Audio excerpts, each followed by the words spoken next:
There are three coarse-grained parallel architectures that people talk about for database systems. On the upper left, we have what's called a shared memory architecture, where you have a bunch of CPUs that are connected to a shared RAM bank and two shared disks. So really when we say shared memory, we mean shared memory and disk. And typically this is what is delivered in a single computer today with a multi-core system. And it's very common at high-end computers to have lots of these cores or CPUs sharing RAM and disk together.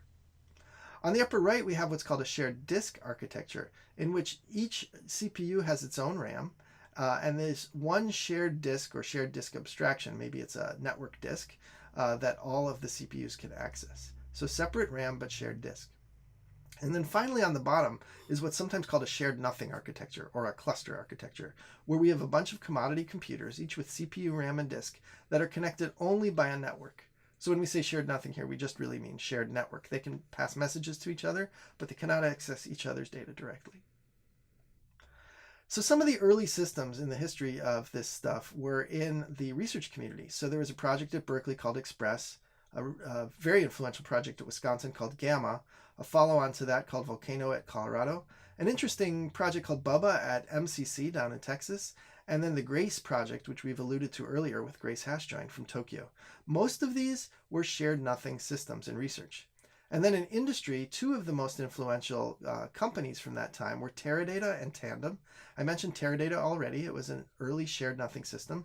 Tandem Nonstop SQL was not only an interesting shared nothing system, but it also had quite a lot of fault tolerance techniques built into it that were in large part reinvented or at least revisited in the big data era. So two very important companies, Teradata and Tandem. Teradata is still independent. Tandem was acquired many years ago by Hewlett-Packard. Now, another thing that's changed in parallel computing since that time is the cloud. And we're going to postpone a deep discussion of the cloud in this lecture to another lecture.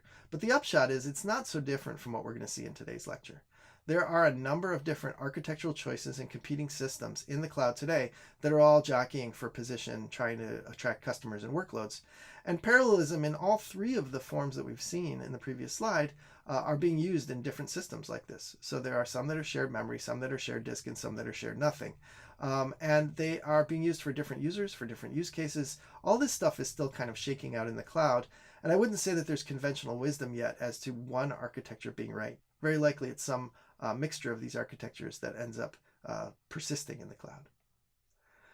We're going to focus on shared nothing in our lecture here. First of all, because it's the most common. It's what's used in many database management systems, especially for analytics. It's the foundation of web search, which we'll be learning about later in this class. It's the foundation of big data systems, which we'll be learning about later in this class. And it's often used in machine learning. It runs on commodity hardware, so it doesn't depend on custom hardware. This is a good thing because it makes it inexpensive to deploy and easy to construct.